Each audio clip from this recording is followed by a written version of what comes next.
go over the Bucks side of things. What your thoughts are about them.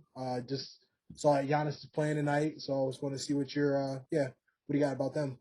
Yeah, I do like the Bucks. I think when Giannis is you know playing with that full head of steam that he has been seen to play with recently, and the Chris Middletons and the other role players stepping up Yep. and kind of just picking up the slack and keeping the defense a little more honest. If they're hitting their jumpers, then Giannis can run the lane. And so I think I do think they're a very formidable team. But I think the Suns might be, like I said, with Chris Paul being on such a long 16-year mission, Hmm. I think that they're going to whip them into shape. But the Bucks are a very formidable team, and just looking back to you mentioned this before the podcast started, but how we were on the ropes of whether Giannis was even going to sign with them, not too long ago. We were on, everyone's on Giannis' ass last year when they got bounced. Hmm. Everyone, there was lots of heat on him throughout multiple times. Even not too long ago, a couple of weeks ago, they were down 0-2 versus the Nets, and um, Everybody yeah, was. a couple injuries away, them coming together at the right moment, away from us having a completely different narrative about where they would be. But they are, and he is finding a way to capitalize. And so I do think they are a very formidable team, but I think just the Suns are going to be a little bit too much to overcome. Yeah.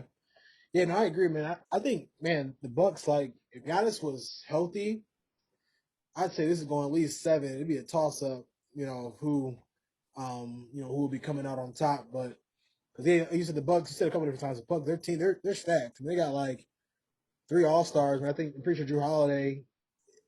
I'm pretty sure he's been to an All Star game or two. Yeah, right. At least like all defense. I mean, he'll get you 25 and 10. Any given night. Definitely, probably, top eight, top 10 point guard in the league. Chris Middleton, he's a little streaky sometimes, but he's definitely showed up when he's needed to. Kind of taking the lead. If Giannis wasn't getting it going, or whatever it kind of looked like, and they got guys like PJ Tucker, Brooke Lopez. I'm not a huge Brooke Lopez fan, but he'd be getting the job done.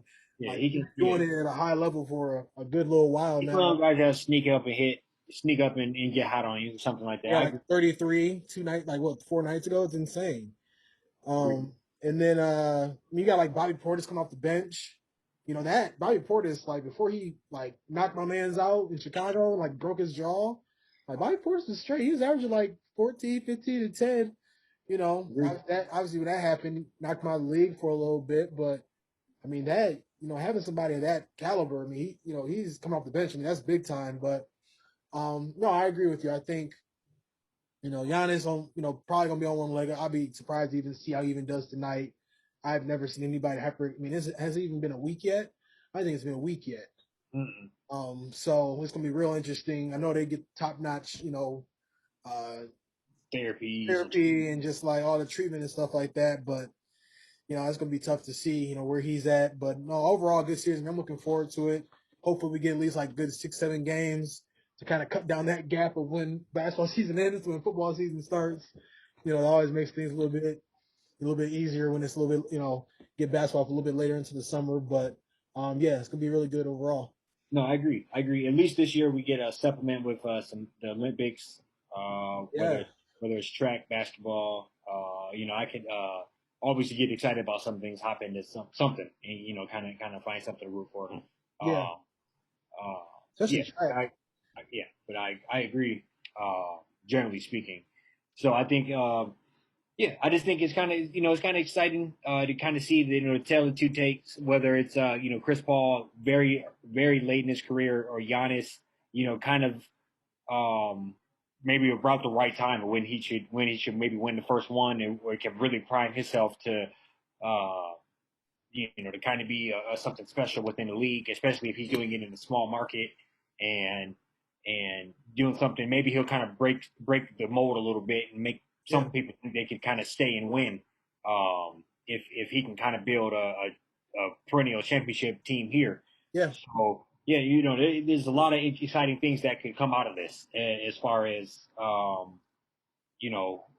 this is going to have a splash and a ripple effect throughout the league. because Yeah, if Giannis doesn't win, then he might be out of there exiting in a couple sooner rather than later.